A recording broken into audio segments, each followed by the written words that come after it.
Hello, and welcome to Unabridged, the weekly podcast where teachers take on books. This is Sarah.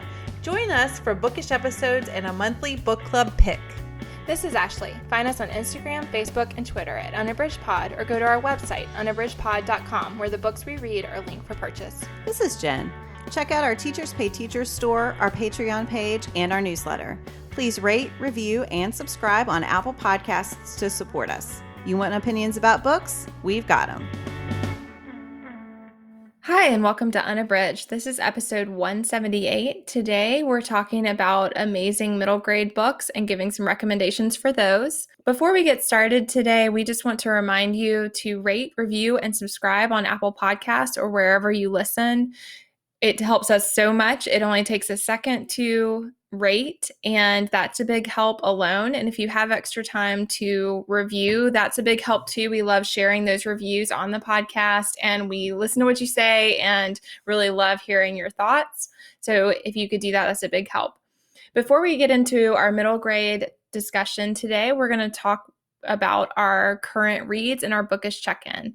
Sarah, what are you reading? I am reading Priyanka Chopra Jonas's Unfinished. It's her memoir that just came out, and it is about her life in India. It starts in the very beginning of her life, and it goes through present day. And honestly, I wanted to read it because I was interested in her story with Nick Jonas, because I like him a lot. And I like her. I think she does a lot of really awesome things. But I really wanted to read about their relationship and see how they met and all of that. But what I was really pleasantly surprised about is that it starts from when she was younger, and you learn so much about her parents and how much they supported her. And she had just this lovely relationship with both of them. And they just really pushed her to be in who she wanted to be and to do what she wanted to do. And I just really enjoyed learning about all that, and having watched Mismatched and read When Dimple Met Rishi, and having some, scaffolding on Indian culture, that made it even more interesting to read a nonfiction book and learn even more about it. So I really, really am enjoying it. I'm almost finished. I think it's really good. I love celebrity memoirs, and I just think anytime I can learn something new, it is a bonus. And what I've learned is I really like her. I now want to go watch Quantico and her performance in it. And I also didn't realize she was such a prolific actress. I mean, she has a huge catalog of movies in India where she worked a lot. And so it was just really interesting. So it was a good read. So that is Priyanka Chopra Jonas's Unfinished. Gosh, that sounds really fascinating. Yeah, it was. And it's not too long. It was good. And I have the hard copy, but I also did listen to it. I got it from my library, and she of course reads it, and I really liked listening to it. That sounds really neat. And I know we've all talked about how fun it is to listen to that kind of book on audio. That's really cool. Yeah. Jen, what about you? What are you reading? So I am reading Maggie O'Farrell's Hamnet, and I'm a fan of O'Farrell's work. I've not read all of her backlist, but we read I Am on the podcast. That's her memoir.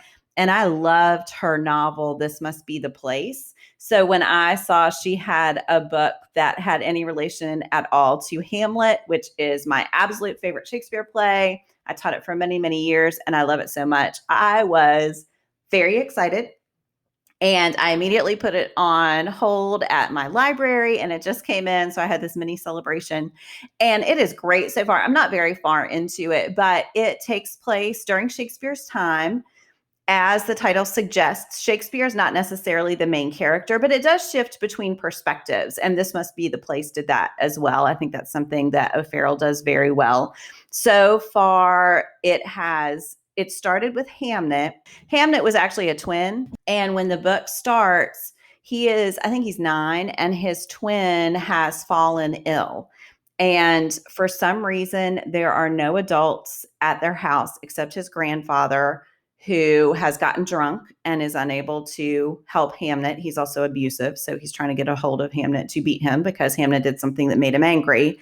But Hamnet is desperate because he knows that his sister is really sick. He can't figure out where anyone is. He goes and tries to get the doctor. The doctor's not at his house.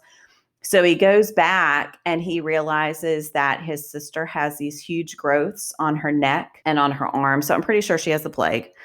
We will see, but I think that's where it's going. And he's just all alone and is so, anyway, it is, yeah, my mother's heart was super sad. And then it switched to, I think it's like 15 years before, when Shakespeare is acting as a tutor in the village to pay off a debt of his father. So this is the grandfather who is abusing Hamnet at the beginning. And he has become intrigued by this woman who he sees out the window of the schoolhouse carrying a falcon. And he becomes very intrigued by her and finds out that there are all these stories about her in the village, that she might be a witch. And he thinks that's kind of cool. And so he wants to get to know her better. And yes, and then Susanna is Hamnet and his twin Judith's older sister. And it just had her perspective. So I don't know how many perspectives it's going to go through. So far, they've all been compelling.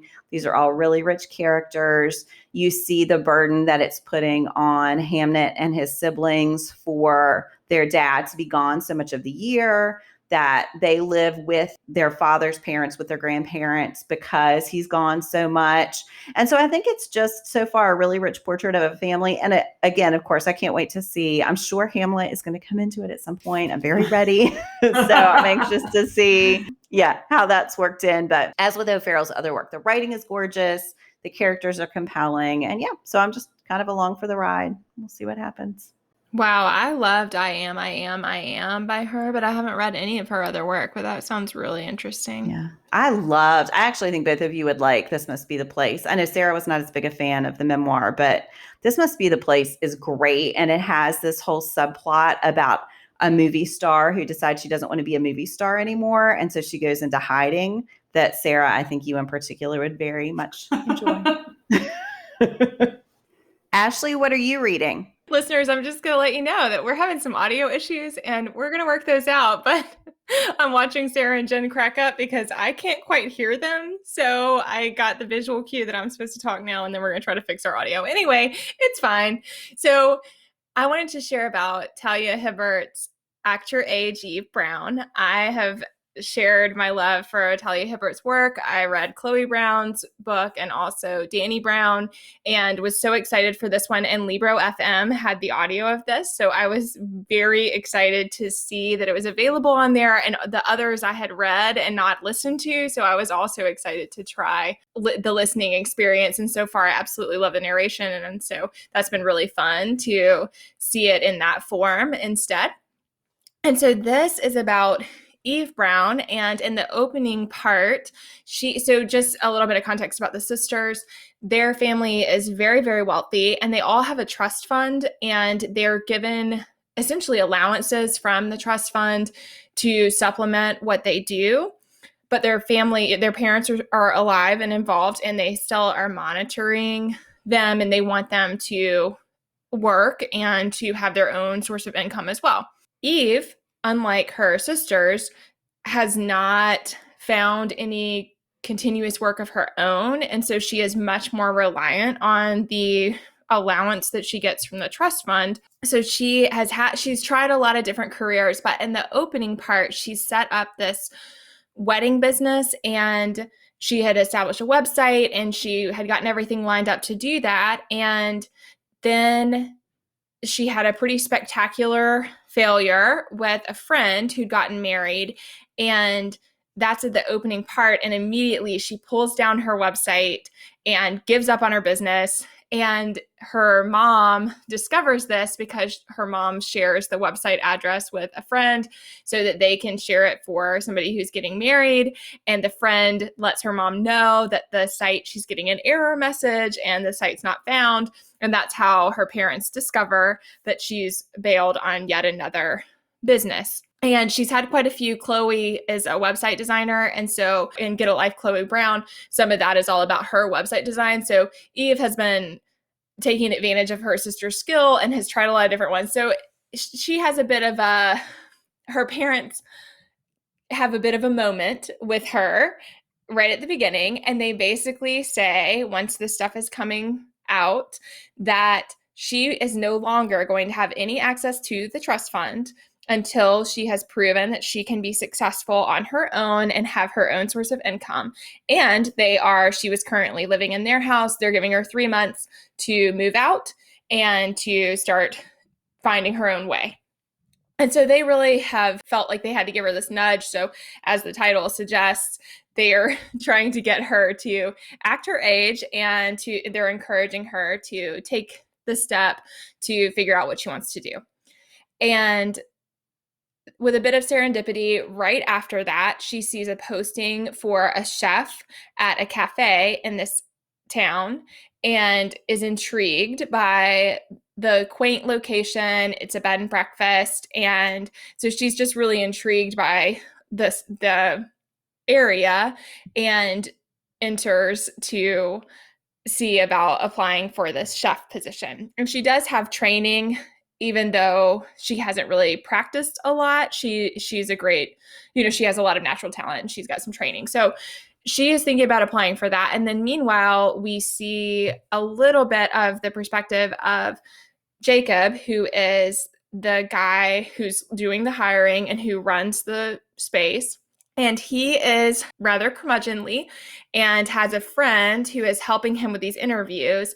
And he's just very no nonsense and has a very clear attitude about what he does and does not want. And so he has eliminated every possible candidate very quickly, because as soon as he sees them, he knows whether they meet the criteria on his list. And if they do not, he's not interested in pursuing it. So there you're getting a glimpse into this side of the struggle when she knocks on the door and suddenly appears. So that's where I am. I've only read a little bit or listened to a little bit so far, and I am loving it. We've talked before about comfort reading and learning the authors that you really like and that you're going to like every time. And that's how Talia Hibbert is for me. So I was excited before I started this, and I am absolutely loving it, and thought I would. And I'm learning, that's something that's still pretty new for me, is learning authors that I can revisit at any time and really enjoy. And she's definitely that way for me. So again, that's Talia Hibbert's Act Your Age, Eve Brown.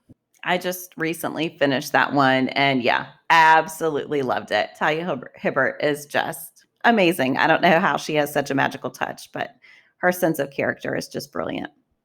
I haven't read any of those yet, so I'll be excited to read them. Oh, Sarah, you're going to love them. You have such a treat in front of you. So today we were interested in sharing some middle grade picks with you. We all read middle grade some. We'll talk a little bit about how much, how often we read it. But we wanted to highlight those because we just feel like this is such a powerful section of reading. And all three of us talk about YA Lit a lot and read a lot of YA Lit, but we wanted to focus on middle grade specifically because we all feel like there's such great books out there in the middle grade range, and that it is an area that adults can read and really enjoy, but it is one that I find is underrepresented a lot of times on Bookstagram and in discussions, that often YA gets more notice, I think, than a lot of middle grade seems to. And so we just wanted to take some time to talk about some picks that we've enjoyed, and we'll also be sharing with you a longer list and an upcoming bookish fave of some other favorites we've had in the middle grade area. I definitely still feel like I'm a novice when it comes to middle grade reading. I think Sarah came in with much more experience just because of the age group she taught, but I was teaching juniors and seniors, and they're typically not open to reading for this age group. But I know it's something I've been trying to learn more about because my kids are at the age where this is the type of reading they are wanting to do. And I have just realized how little I know about what's out there. So I've made an effort over the past couple of years to read more and to find lists of good recommendations. My kids are kind of picky sometimes. It depends on the day. So sometimes that's a barrier as well. But I think it's also just my own knowledge. Ashley, I'm glad you mentioned not seeing things on Bookstagram. And it's funny, every Saturday I share what I'm reading currently, and I have gotten some of the strongest reactions when I post middle grade, because I feel like other parents are out there searching for books for their kids too. So I remember I had a post about the Magisterium series by Holly Black and Cassandra Clare, and a mom emailed and said, thank you so much, because, or messaged me and said, thank you so much, because she and her kids had devoured that series that they had never heard of before. So I think it's one that just, yeah, I feel like it can be tough to find the right reads for your kids in this range. Yeah, I've started to experience that, and I've shared that some of the podcasts, that now that my children want to read chapter books, it's really tough, because I think that as the kids get older, at least for myself, I am very not concerned about what they read in a lot of ways once they are teenagers. Whereas at the younger range, I still am concerned about what content is addressed and just whether they're ready for the things that are going to be discussed in the book. And so I think it is hard, and whether they'll relate to them. I mean, my children are young, they're 4 and 6. So a lot of chapter books are not geared toward their age group, and they get confused by some of the stuff that's happening, even though they are enjoying the story. And so I think it is hard at these younger ages to find things that work for your child as far as preferences and interest level, and then also that it is appropriate in the sense of accessible to them at their age. So yeah, I do think it's hard to find those good picks. And I think within middle grade, I mean, I've said this before about YA, that the things that are available now in middle grade literature compared to even 10 or 15 years ago, it's just so vast. And I do think, though, with that comes more responsibility for the adults in our kids' lives to read the books before we give them to our children, because sometimes, like if a kid is highly sensitive, some books might be just too much for them at certain times. Whereas, like when I was in middle school, there wasn't a whole lot of diversity or like different stories being told. And I mean, I think that a lot of the books that I read in middle school were like about horses or girls having sleepovers. And I mean, which was great. And I'm like the Babysitter's Club. I loved it. But I mean, now there's a lot of really can be very heavy content, which I think is important to expose kids to, but also you have to know the kids that you're recommending books for, just like with YA, so that you are getting the right books in the right hands, I think. Yeah, absolutely. Like knowing the child and knowing the group and what works for them is important. Yeah, I may have shared this story once before, but we did the Rick Riordan Presents episode a while back, and it made me think my older son, who now is getting ready for YA Lit, but he's just on the edge, but he is a sensitive reader about some topics, and he picked up one of those books. I can't remember the title right now, and was devouring. I mean, he was just plowing through it. And then all of a sudden he threw it across the room. And I said, what happened?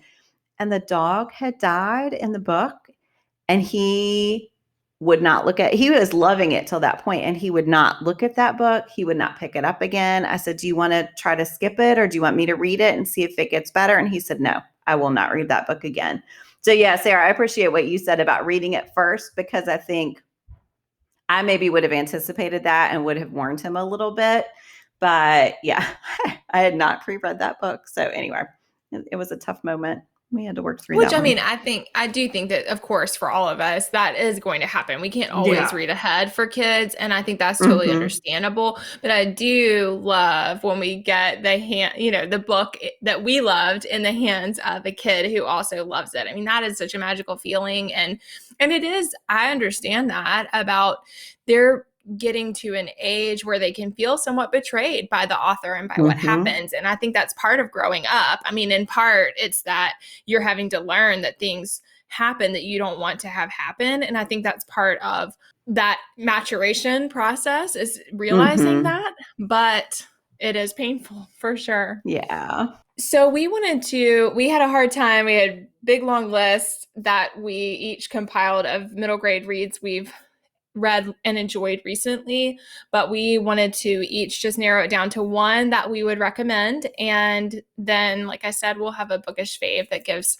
some of our other favorites as well. And so that'll be coming out on Monday. Our bookish faves always come out on Mondays, and those are really fun for us. We curate lists of things related to a topic, and you can always find those at unabridgedpod.com. And they are of our blog posts. Those are really popular because it's a nice way to, if you're looking for a particular topic, or in this case, a list of books within an age range, that's a good way to find those. So, Jen, what is your pick for today?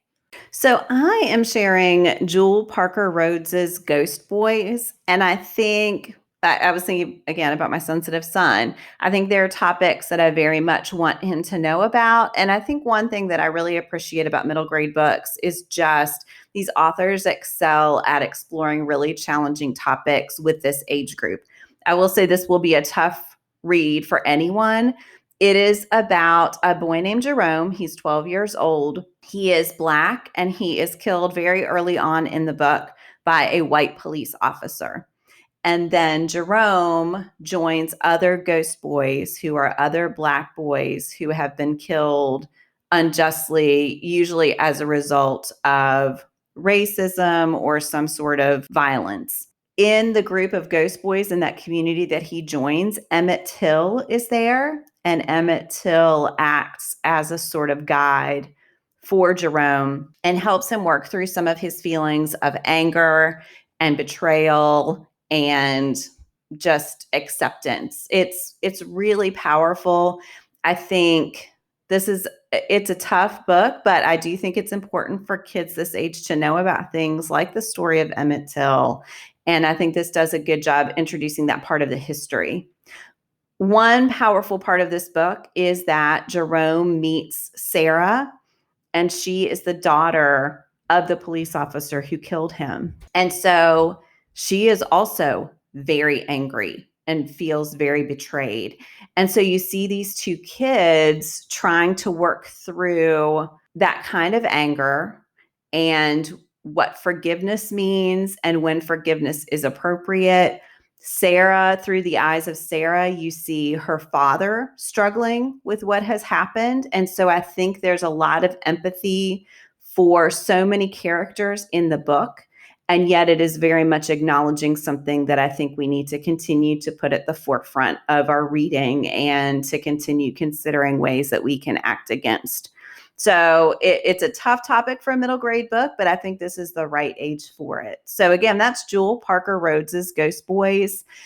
I just want to shout out while I'm on this topic, all three of us have mentioned Harbor Me by Jacqueline Woodson on the podcast before. And that is another one that I think deals with some of these topics. It deals with a lot of other issues as well, but there's a part that very explicitly talks about a boy being shot because he has a toy gun, and that's what happens with Jerome.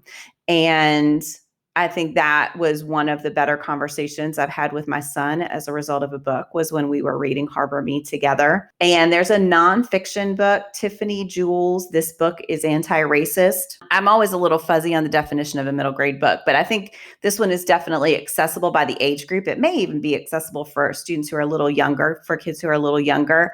But it's 20 lessons on how to wake up, take action, and do the work. And so I think there's something really empowering about reading a book that acknowledges that there's a problem and then moving on to a nonfiction book that is talking about taking action. I think that sometimes when I read about these type of plights, I'm left feeling very helpless. And so I think it might be nice to have that there ready for kids who have read Ghost Boys, who know there's a problem, to start thinking about ways to combat that problem. So those are three recs that definitely seem related to me. That's really interesting about thinking about the next step. And I like that a lot. I haven't read Tiffany Jewell's work yet, but I like that idea of a lot of times when a book evokes a lot of emotion in a kid, it's so helpful to help direct them in a positive way with that emotion. And so I think that's a great idea as a second step. It's almost written as a workbook. So I do think it really asks for the reader to engage with it, which I think is great. Yeah. Yeah. And like Jen said, we all absolutely loved Harbor Me. I think for a long time, I hadn't had a lot of success with middle grade reads. I just didn't read a lot of them. And I think with Harbor Me, that was one of the first. I read that one, I guess, a couple of years ago now for the first time. And I realized how I connected with that and how powerful middle grade can be. I mean, I think it's just such a rich story. And so it goes back to the idea of I think adults definitely can read middle grade. Sometimes I have a little bit of a trouble connecting to it in a way that I never have with YA, or very, very rarely have with YA, because of course it's geared toward younger people, and that's totally fine. But sometimes that means I don't read as much of it, and then I miss out on these great books that I would absolutely love. So Harbor Me was one that really opened that doorway for me and helped me find some other middle grade books that I really enjoyed. What about you, Sarah? What would you like to recommend? So I'm going to recommend Dusty Bowling's Insignificant Events in the Life of a Cactus. I read this on audio this year. I checked it out from the library, and this book is about Avon Green. She is a child who was born with no arms, and she was adopted by this couple, and they live in, oh gosh, I can't remember. I think Oklahoma. They live in a state, and she has grown up in an area that everybody knows her, and she's very comfortable in, and she loves her life. And all of a sudden, her parents decide to purchase an old amusement park that is in Arizona, and they kind of uproot and move out to Arizona to try their hand at running this amusement park. And the story's basically about her trying to navigate being in a place where she doesn't know anyone and no one knows her. She doesn't have arms, and so that is uncomfortable for some of the kids that are at her new school because she does everything with her toes. It's just this book about her navigating and finding her place there. And she also makes best friends with a boy who has Tourette's syndrome. And it's just a really beautiful book about friendship and making your own way. And I mean, I just loved this book, and I thought it was there were a lot of things represented in the book that I haven't seen very much in middle grade literature. I thought it was really funny. I laughed out loud because Avon is just so, I don't know, she's just really funny, and she's got all this spirit, and you just love her from the very beginning, and you love her family and all the people she encounters. It's just a great story. So I am recommending this because I think it is important for all different kinds of people to be represented in children's literature. And I think it's important for kids to read about people who have experiences that are not like their own, which is also why on my list, I'm not going to talk about them in depth, but also on my list was Kelly Yang's Front Desk, which we actually did for an episode we can link in the show notes. So we've talked extensively about that book, and I absolutely adored that one. And then the last one I had on my list was When I Was the Greatest by Jason Reynolds. And everybody knows our undying love for Reynolds' work for young people. And this book, this is my favorite of the ones of his that I've read. And I think that all three of these books help kids get a different perspective, learn a little bit more about people who may not be like them or have had different experiences. And I just really like all three of these for different reasons. But I feel like they have a unifying message. I am so interested in the insignificant events in the life of a cactus, Sarah. I remember when you talked about that one for a bookish check-in, and it just sounds fantastic. So I am hoping to get to that one soon. And I do love the other two you mentioned. When I just started, so the Insignificant Events in the Life of a Cactus is book 1. That's when they're in middle school. And I just recently started the second book in this series, and they have just entered 9th grade, and it is Monumentous Events in the Life of a Cactus. That's the second one. So awesome. That's always great too when you can find a good series, because I think if you can get a kid to fall in love with book 1, then they know what they're reading next. And we've talked before about how much power there is in just knowing what you're reading next, and in not having, I have faced this with my own TBR pile, having to make that constant decision.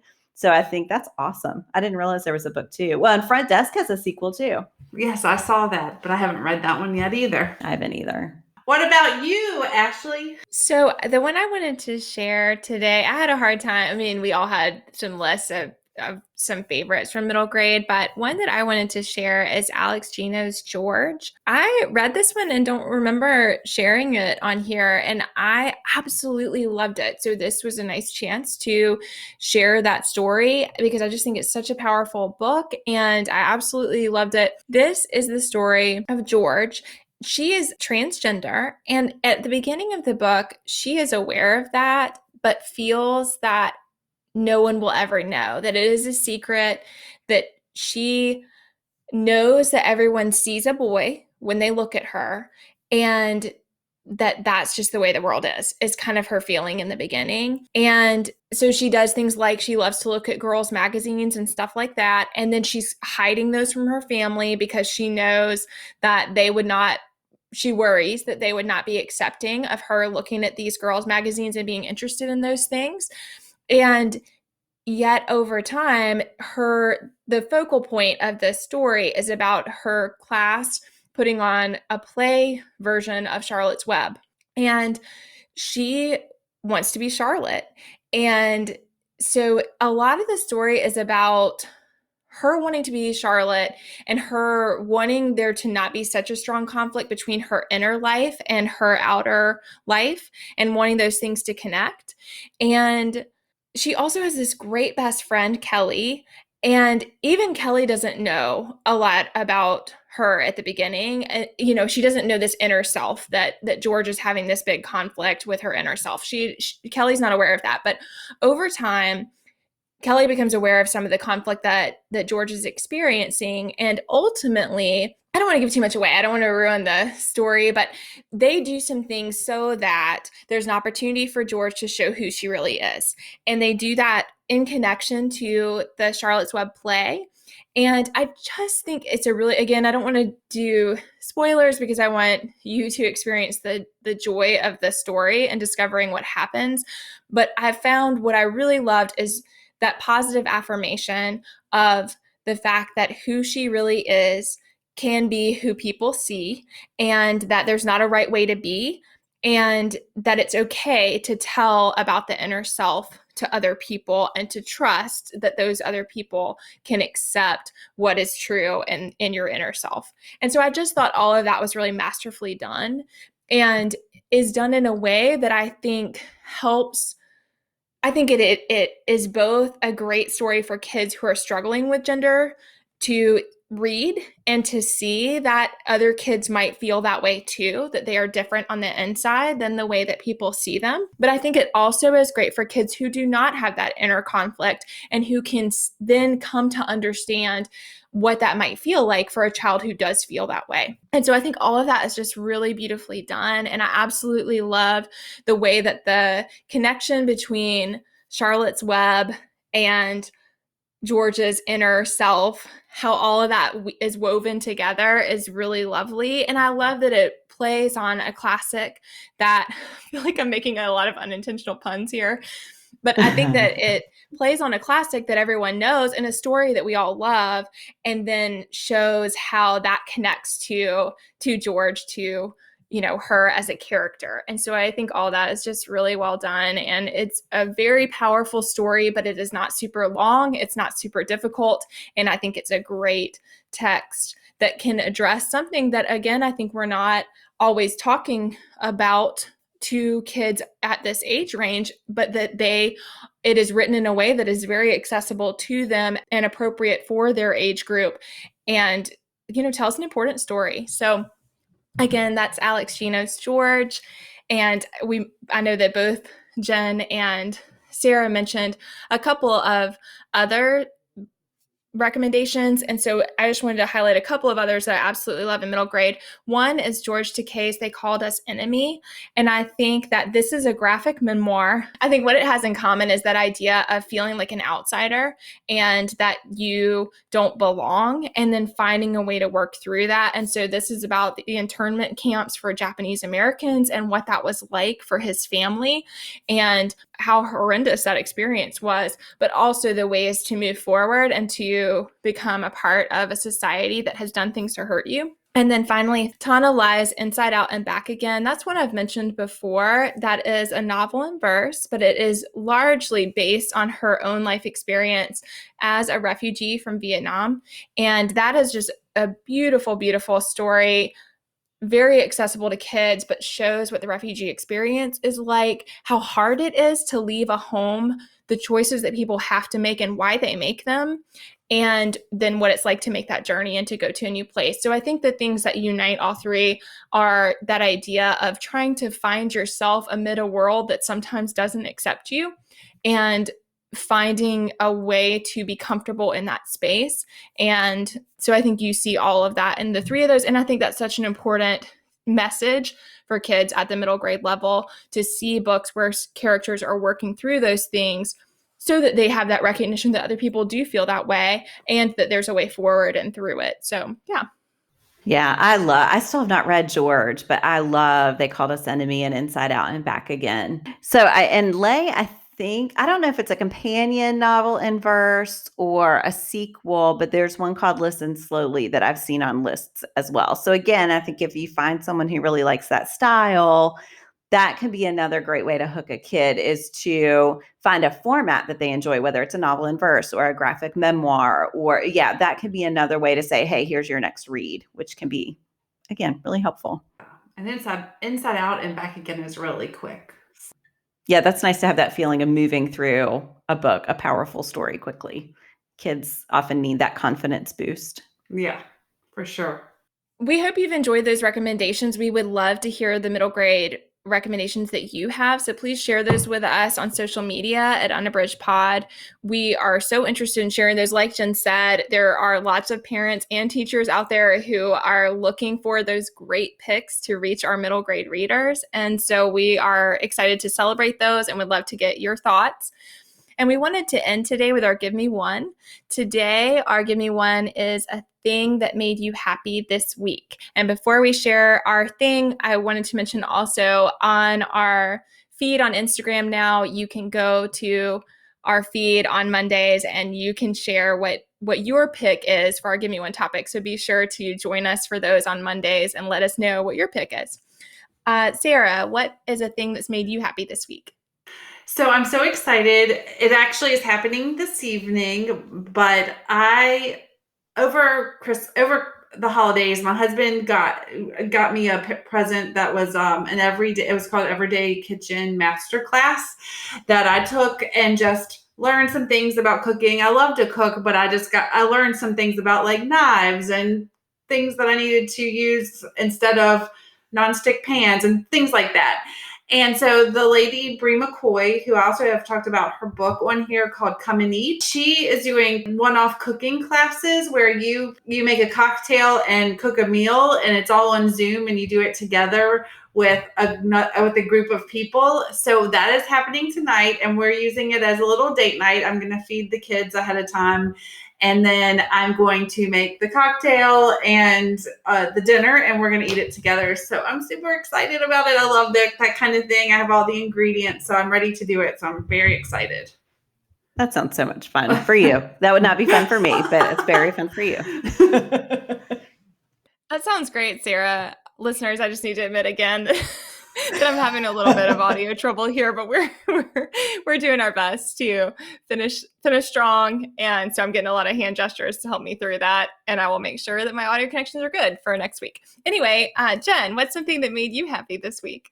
So I feel like it's kind of cheating to have a book in our Give Me One, but I could not resist raving about TJ Klune's The House in the Cerulean Sea. It has been a long time since a book has made me quite so giddy happy as this book made me. I just was beaming through the whole thing, and it has been a tough week news-wise, and I felt like this was just a bright spot, that it was an escape, but I think it's also dealing with some of the same issues that we are dealing with in the news. And so it's just lovely to see a book that is embracing people and beings because they are different and cherishing those differences instead of instead of doing the opposite, instead of, I don't know the word I want to use, but yeah, I absolutely loved it. If you have not read The House in the Cerulean Sea, it is fantasy, but I think it doesn't matter if you like fantasy. It is just a brilliant, brilliant novel. So that is what made me happy this week. That's on my TBR stack because I know both you and Ashley have raved about it, and I really want to get to it soon. Oh my goodness, you are going to, I am 100% confident that you are going to love it so much. So, yeah. I absolutely love that book, and I'm so excited that you enjoyed it too. Ashley, what made you happy this week?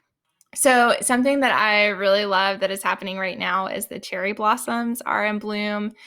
I absolutely love that experience. It's something that, so I grew up in Georgia, and I don't know, honestly, this is going to sound ridiculous, but I don't know if we didn't have cherry blossom trees in Georgia, which I think is possible. It's quite warm down there, or if I just wasn't aware. But in Japan, it is, for one thing, when I lived in Japan, something that I really came to appreciate so much is the recognition of a lot of seasonal things and the celebrations that went around them. And that just is something that I feel like prior to that experience, I had never thought a lot about, but there would be so many festivals and celebrations acknowledging seasonal things that happen, and the cherry blossoms are a huge one. So there's all these really great festivals. There are areas where there are cherry blossom trees everywhere, and so it is just absolutely gorgeous. It's like confetti falling from the sky, and it's such a celebration of nature and the start of spring. And so ever since then, everywhere that I have lived since that time, I've been much more aware of the cherry blossom trees, and